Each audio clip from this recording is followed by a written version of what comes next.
America may not yet be in recession, but as we've heard, the country's central banker says the economy is actually contracting. But there's one area showing huge growth, potential environmentally friendly technologies. One thing all the rival presidential candidates agree on as they battle to succeed a president who once didn't even believe in global warming.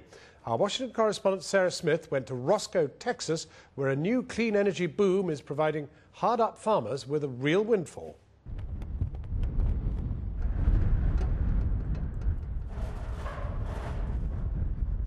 It's been a real hazard in this area. We have sandstorms that infiltrate eyeballs and ears. People are driven crazy by the wind out here. It's been tough to make a living in this part of Texas, and the constant wind didn't help. Until they discovered how to sell it. Now the world's largest wind farm is going up in the heart of the dirtiest state in America. This is the only situation I've ever heard of or could imagine where the landowner gets to sell something he doesn't own.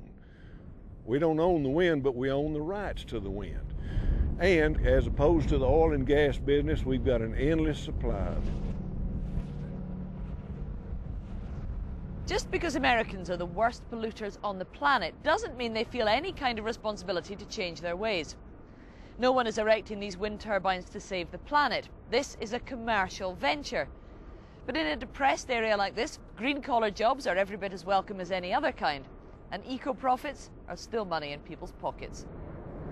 You don't have to put on a tie-dyed shirt and grow your hair long to generate low-carbon electricity. A lot of people have talked about the clean energy boom as the next dot-com boom. I think that everybody wants to be part of the solution. And if you can make money being part of the solution, that's kind of, the American dream. As recession looms, any dream will do. So presidential candidates are promising billions for an industry that they hope could transform the American economy, not to mention the global environment. Whenever we invest in clean energy, we're investing in America's economy, because the green jobs that are producing biofuels and wind and solar power are the jobs of the future. These are jobs that pay well and can't be outsourced.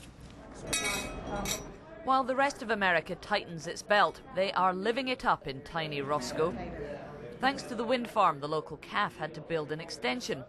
And they aren't feeding eco-warriors, but entrepreneurs looking for a renewable rush. Like they did when oil was discovered in Texas. In the 1930s, they couldn't have imagined $100 a barrel, or getting energy from the wind.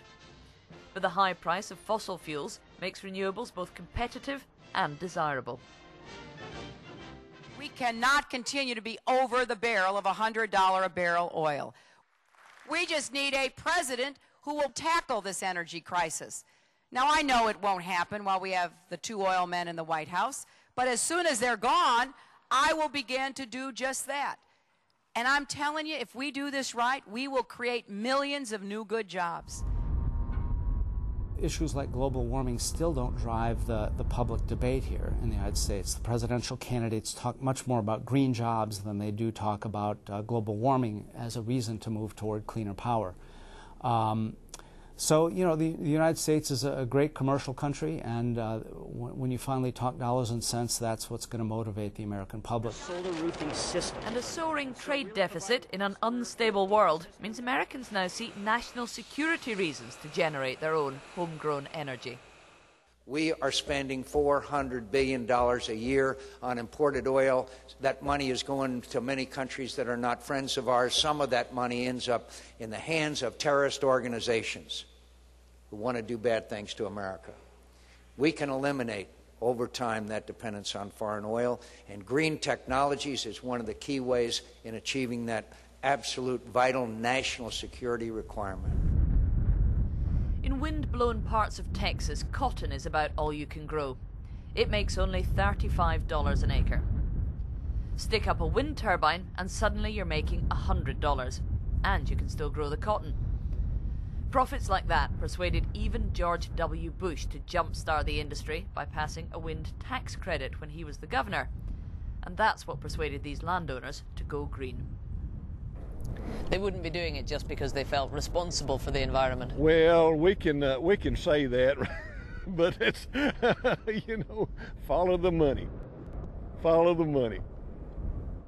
And who cares if it's cash, not contrition, that leads America to a cleaner future? Sarah Smith, Channel 4 News, Roscoe,